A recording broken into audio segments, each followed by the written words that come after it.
Big Red Rundown is sponsored by Penn Bathing. Affordable walk-in baths. Visit our showroom in Aurora. Greetings and salutations from the land of 10,000 legs. I'm Darren Winberg, joined by Randy Silver in person. Yes. Finally, for Randy, it's been too long. How pumped are you, brother? So excited. This is my first true away game. I went to Kansas City, but we know that was a Husker home game. So first away game with the football team. Cannot wait for what the next couple hours has in store. What are you most excited about?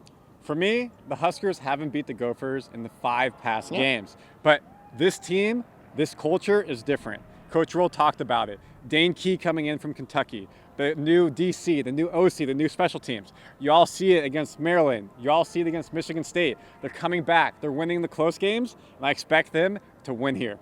And speaking of culture, I was able to catch up with ESPN Tri-Cities Doug Duda. We all know Doug. We all love Doug. And we talked about everything from X's and O's to, yes, Matt Rhule is should I stay or should I go now? Take a listen. That's right. For the second consecutive season, Nebraska starts the season out 5-1. Pleased to welcome in the host of Doug and Daddy, ESPN's own, Doug Duda. Doug, thanks for joining us. Thanks for having me, man. No, this time 2 years ago, Nebraska made the trek out to Minnesota, and Jeff Sims was quarterback. It was Matt Rhule's first year. They got the loss. A lot's changed since then. How confident should Husker fans be heading into Minnesota on Friday? It was a nice win Saturday at Maryland. There's no doubt about it. That was a nice win on Saturday.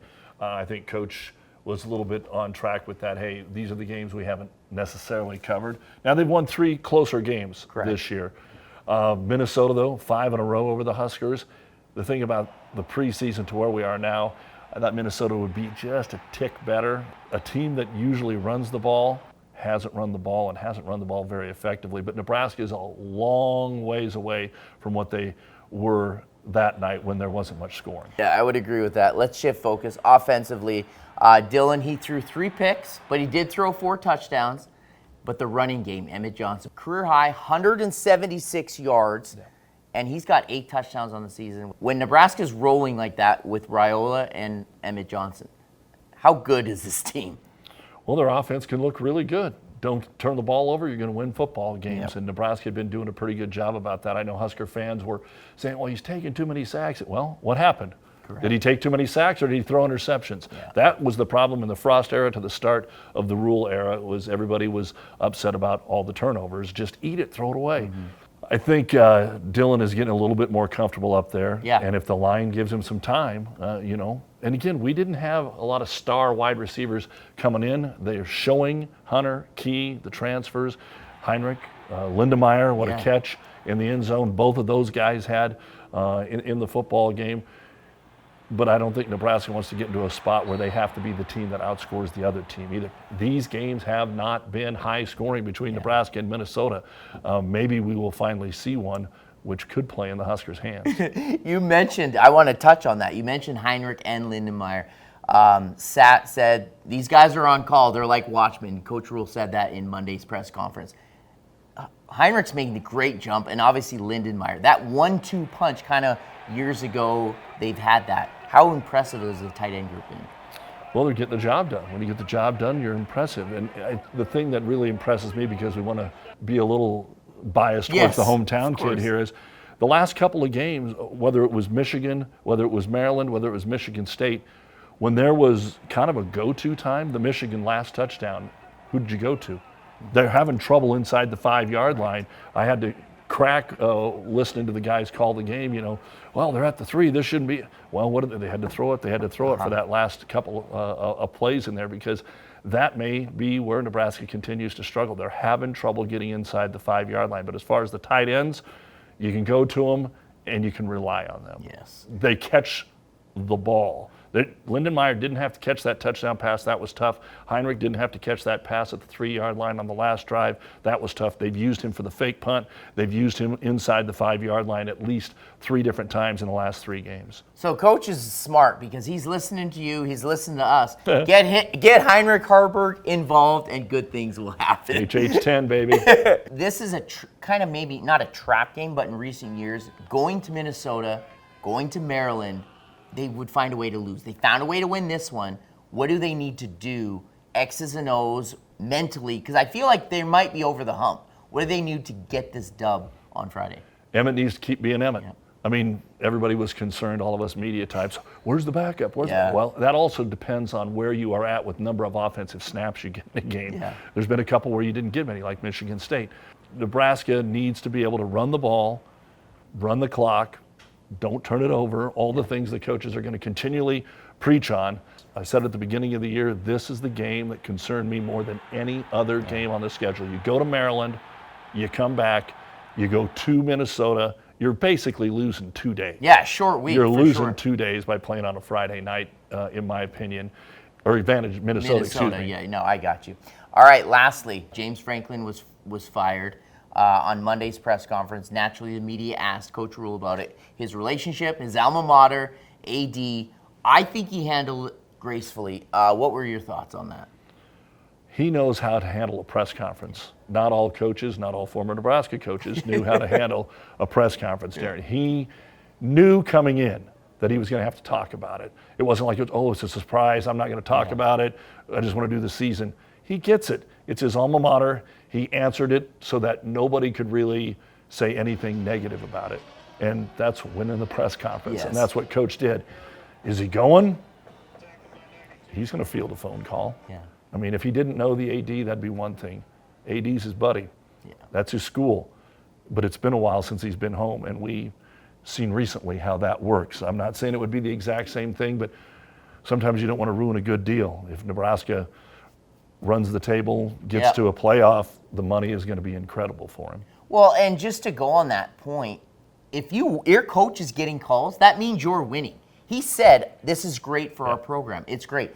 Corey Barney's getting calls. Everyone's getting calls. So as Nebraska fans, I'm sure they don't want him to leave. But knowing that he's in the national hype now, that's generating buzz for our program, and that's a good thing in my opinion. Best thing he probably said in that whole deal on Monday was, it's part of the deal. Yeah.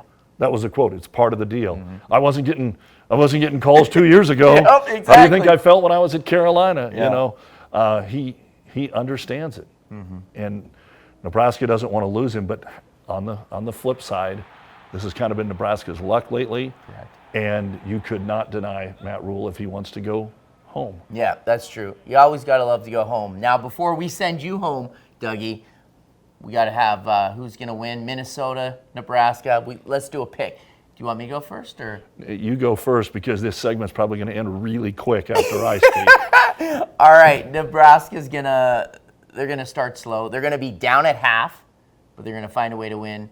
And it's not going to be like it was in Maryland. They're going to win 27-21.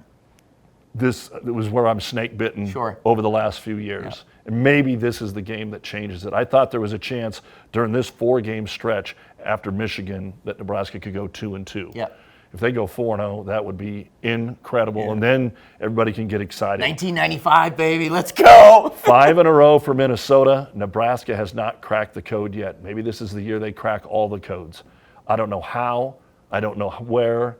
I don't know what the difference is going to be, because, like I said when we started the chat here, Minnesota's not the team that I thought that they would be. No.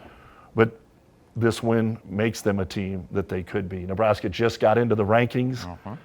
Everything's smelling like roses, except here in just a few minutes. I'm going to stick with Minnesota all week long. Okay. And they're actually going to find a way to put some points on the board. And it's going to be close, because that's how Nebraska does things. So that score is probably what everybody's heard all week long, something in the 20s. Minnesota finds a way to win this one. So first one to 30 wins the game. I'll say it's Minnesota 30, Nebraska 24. And Nebraska was 25th ranked 2 years ago when they went and lost. So. I hope this is totally wrong. I hope Nebraska wins 42-3. Dougie, I appreciate you. We got more Big Red Rundown coming back after the break, including hearing more from Emmett Johnson and his big day. Welcome back. I'm Darren Winberg, joined by Randy Silver once again. This is kind of crazy being together, but it's great. You know, we've all talked about Nebraska's offense. We know Dylan Rhule, we know his big arm, but it's really been the rushing attack led by Emmett Johnson. Yes. The Minnesota kid returns home. He's going to be a captain later tonight, but you're able to really dissect his game. and talk about it's more of a marathon rather than a sprint. Yes, and he talked about he learns from the mentors, the other running backs who come from Nebraska, especially Ameer Abdullah, his key mentor. And he said that without him, he wouldn't be producing like he is on the season. It's really nothing different.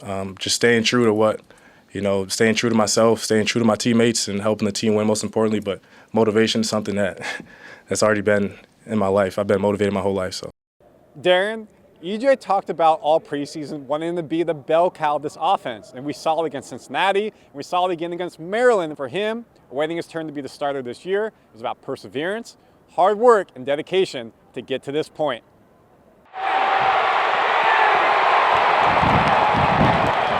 From waiting behind veteran backs to becoming one of the Big Ten's top rushers, Emmett Johnson has earned every carry he's gotten in Nebraska's backfield. I was just going out there being a version of myself, but other than that, just being a leader of the group now is the only thing that's really different. Johnson's leadership has translated into production. Through 6 games, he's totaled 650 yards rushing and 7 touchdowns, ranking 8th nationally in rushing yards and 17th in rushing touchdowns. The 2-time academic All-Big Ten honoree has 3 games with 100 yards rushing this season. His most recent, a career-high 176 yards, with one play that stood out above the rest. 5 on this drive, and he's going to give it back to Emmett Johnson. Emmett Johnson just dances his way to the sideline. Husky is the last man there. He allows for help to come get Johnson, who stays on his feet. What a run! And I didn't realize he was still running at some point. He was just such a great run. So I just think Emmett's the ultimate competitor. And while his performance on the field is impressive, it's his growth as a leader that he credits for his success. It came natural for me. I'll say the off-season stuff, being able to lead the group in different things, off the field, having team bonding, things like that. That's helped me grow. And now I'm able to lead those guys, man, and actually talk to them in certain ways, push them to be the best version of themselves. For all of EJ's individual accomplishments, he knows it's a team effort and couldn't do it without the help of the men up front. That's a group I'm extremely proud of, man. Probably the hardest working position group on the team. Really excited to run behind those guys all season. It's just not the current group of players. He's learning from Husker greats, such as running back Ameer Abdullah, one of the program's all-time leading rushers. Somebody who's still in the league right now, playing in year 11. So that just shows that he knows what it takes. And so every time that they give me advice, I always buy into what they say. And one of the last things he told me was he wants me to go out and beat his record. So I got to go do that in a single season. While that's no small task, Johnson says he's motivated every day by the long road it took to get here. Not getting my opportunity for a long time, remembering every step of the way. That's really it. Other than that, I'm hungry, man. I just really want to help this team win. And Darren, one last thing that Emmett talked about, he's from here. Yeah. He's going to have so many family and friends in the stands. He's been circling his calendar since the game came out in the summer. And most importantly, you talked about it earlier, he's going to be an honorary captain. What do I think about Emmett? I think he's going for another 100 yards and a touchdown this game. He's going to ball out. Yeah, he's the second leading rusher in the Big Ten for a reason. He gets the carries. He gets the big explosive plays. And we all know when we have family, we have incentive, we tend to ball out. Coach Holgerson is going to give him the rock and expect big things from him. Big Red Rundown is sponsored by Penn Bathing. Welcome back to Big Red Rundown. We've talked some offense, we've talked some rushing game. Darren, we have to talk about this special teams, block punts, actually doing something on punt return. It's a key facet that's helping him win games this year. Yeah, all 3 facets of the game, coaches talk about it. Special teams is a key one that not a lot of coaches focus on. Well, guess what? Coach Rhule brought in Mike Eckler, yes, the animal. NTV's Bill Steckes, the 3rd member of our team, caught up with one special teams player that, let's just say, is a pretty cool moment. Bill, take it away.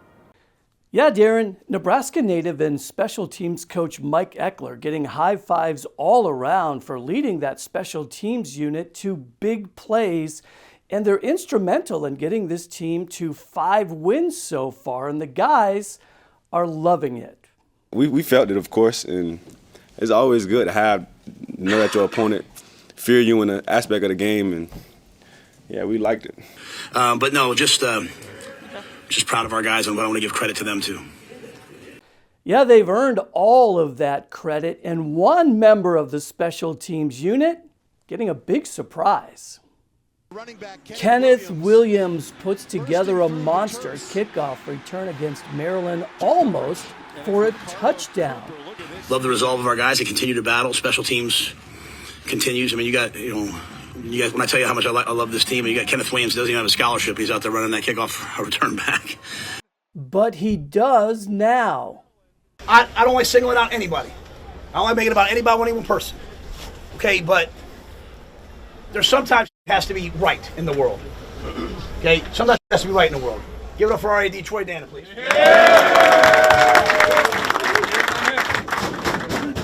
Kenneth, get up here. Okay, down. What about for my scholarship? Dude, I just heard you don't have a scholarship. No, sir. You do now. A well-deserved celebration while helping the special teams unit with the 85-yard return. That was walking off the field. I literally asked him, I said, because the rules are different now. I said, Kenneth, do you have a scholarship? Because Pat handles all that. He said, no, sir.